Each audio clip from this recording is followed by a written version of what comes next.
northeastern Pennsylvania until 9 p.m. At 8:12 p.m., a severe thunderstorm was located over Hop Bottom, 7 miles southeast of Montrose, moving northeast at 40 miles per hour. Hazard, 6 per hour wind gusts and penny-sized hail. Source, radar indicated. Impact, expects damage to roofs, siding, and trees.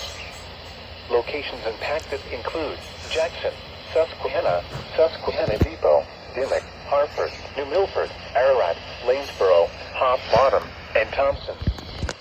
For your protection, move to an interior room on the lowest floor of a building. Heavy rainfall is occurring with this storm and may lead to flash flooding. Do not drive your vehicle through flooded roadways. A tornado watch remains in effect until 9 p.m. for central New York and northeastern Pennsylvania. Repeating, a severe thunderstorm warning has been issued until 9 p.m. for the following county: Wayne, Pennsylvania.